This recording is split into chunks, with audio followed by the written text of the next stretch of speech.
Hello friends, this is Sanjeev Tayal, and in this particular video we are going to talk about very important topic of literary criticism.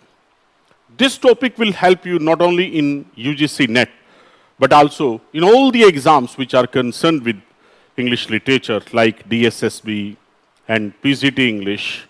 So please listen to that very carefully. The name of the concept is high seriousness. You know, this concept, high seriousness, was discussed by Matthew Arnold in his work, Essays in Criticism. And in that work, Essays in Criticism, there is an essay, and the name of that essay is The Study of Poetry. In that essay, The Study of Poetry, Matthew Arnold has discussed this concept, high seriousness. You know, what do we mean by this concept, high seriousness? When Matthew Arnold says that Geoffrey Chaucer, who is known as the father of English poetry, father of English literature, and at the same time he is known also as the grandfather of English novel. But Matthew Arnold, in this essay, The Study of Poetry, says that Geoffrey Chaucer is not a classic. Why? Because he lacks high seriousness. Geoffrey Chaucer is not a classic because he lacks high seriousness. So when Matthew Arnold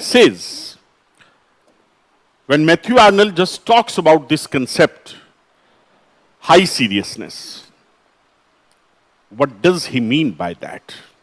We shall discuss about that. Before that, in this essay, The Study of Poetry, Matthew Arnold gives the definition of poetry, that poetry is the criticism of life. In this essay, Matthew Arnold has given this definition of poetry, that poetry is the criticism of life. When Matthew Arnold says that poetry is the criticism of life, he means to say that poetry is the result of poet's attitude towards life. Poetry is the result of poet's attitude towards life. If the attitude of the poet towards life is positive, then his poetry is optimistic. And if the attitude of the poet towards life is negative, then the poetry is pessimistic. As for example, Robert Browning's attitude towards life was positive. That's why his poetry is full of optimism. And you can say Thomas Hardy's attitude towards life was negative. That's why his literature is full of pessimism. So, Matthew Arnold has discussed this concept that poetry is the criticism of life. And in the same essay, Matthew Arnold has discussed about this concept, the touchstone method. The touchstone method, that is a method of comparison. We shall discuss about this touchstone method in the next video. We shall discuss about this method in detail. Here in this particular video, we are just concentrating on this concept, and the name of the concept is high seriousness. You know, my dear students, when I talk about high seriousness, when Matthew Arnold talks about high seriousness, by high seriousness, Matthew Arnold means that a work of literature, if a work of literature is having two characteristics, first, the poetic truth, and second, the poetic beauty. If any work of literature has these two characteristics, first, the poetic truth, and second, the poetic beauty. Both these concepts, if are in a work of literature, then that work is said to have high seriousness. You got my point?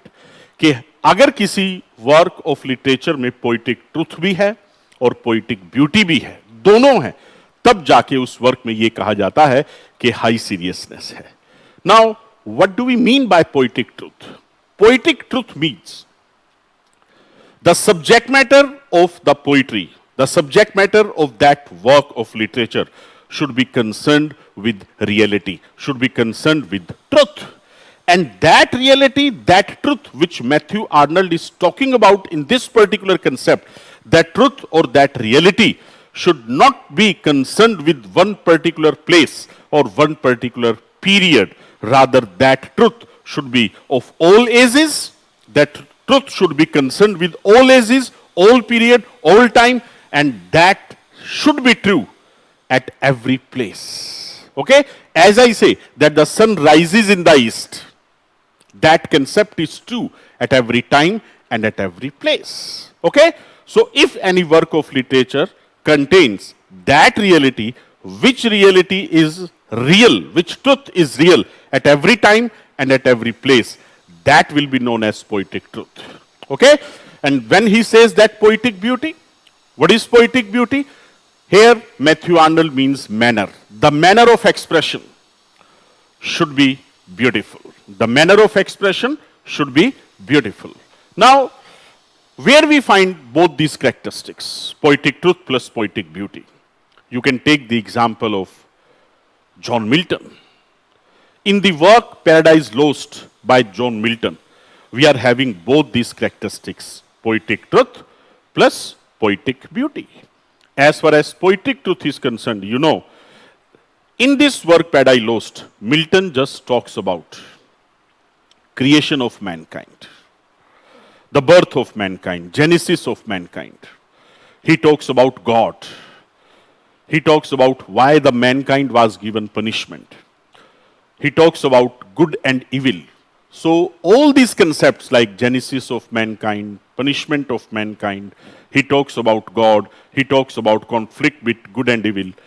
So these concepts are true, not only in India, but also at every place of this world. These concepts are true, not only in this modern age, but also these were true in the prehistoric period. These were true in the middle period. These will be true in the coming time. So, in this work Paradise Lost, Matthew Arnold, in this work Paradise Lost, John Milton is having this quality, and that quality is of poetic truth. And in the same work, Paradise Lost, the manner which John Milton has adopted, the manner of expression which John Milton has adopted, that is beautiful. The diction, the style which he has just adopted, that is very beautiful. And that's why Matthew Arnold has called the style as grand style as far as John Milton's Paradise Lost is concerned. John Milton के इस work paradise lost के style को grand style किसने कहा है? Matthew Arnold ने कहा है. तो as per Matthew Arnold, John Milton का जो वर्क है पैराडाइज लोस्ट, उसके उस वर्क में पोइटिक ट्रुथ भी है और पोइटिक ब्यूटी भी है. सो दैट्स व्हाई उस वर्क में क्या है? हाई सीरियसनेस है. If we talk about William Shakespeare, in the works of William Shakespeare, we find both these qualities. We find poetic truth as well as poetic beauty. As you can take the example of 4 main tragedies by William Shakespeare, like Hamlet. In Hamlet, we are just talking about indecisiveness, delay of action. In Macbeth, we are talking about overambitiousness. In King Lear, we are just talking about desire for self-praise. Desire for self-praise, right? And inability to discriminate between appearance versus reality. In Othello, what we find? We find the quality of jealousy. The quality of jealousy, as well as we find the credulous nature of Othello. So these characteristics, to be credulous, to be jealous, to be overambitious, the desire for self-praise, indecisiveness, these type of qualities are found in each and every human being to some extent.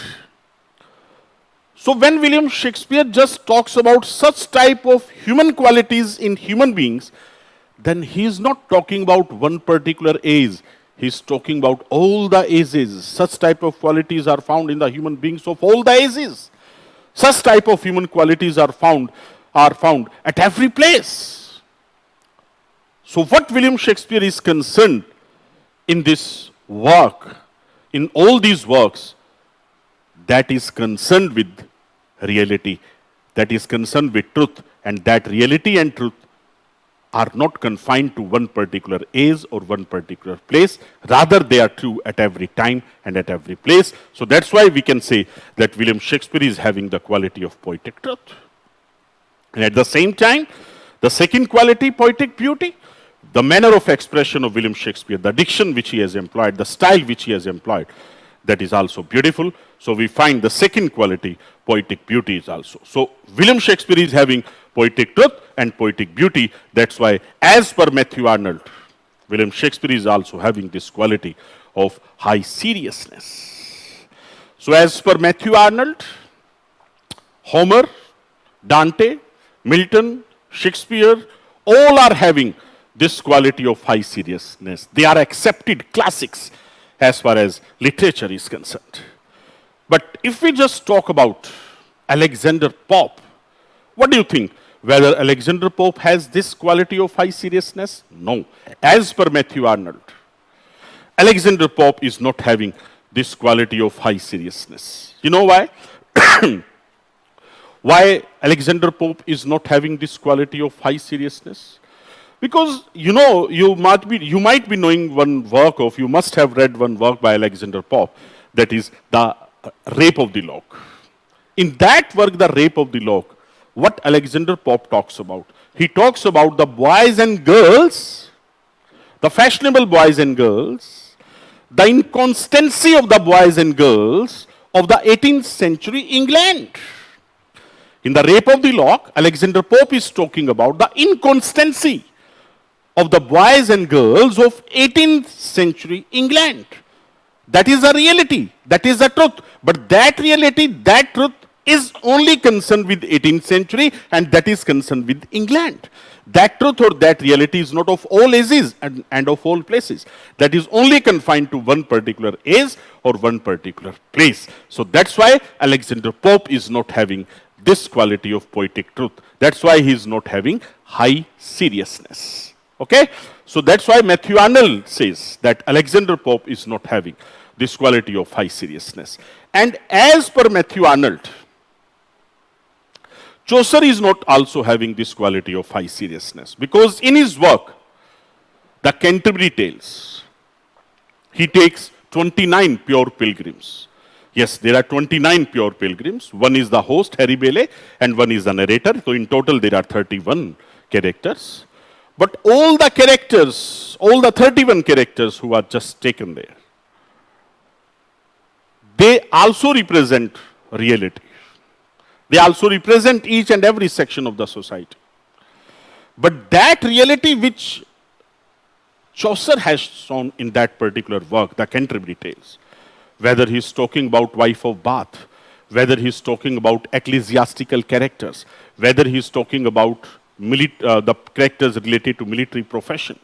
So that reality which has been shown by Geoffrey Chaucer through those 24 tales in the Canterbury Tales, that reality is again concerned with the age of Chaucer, and that is concerned with England only.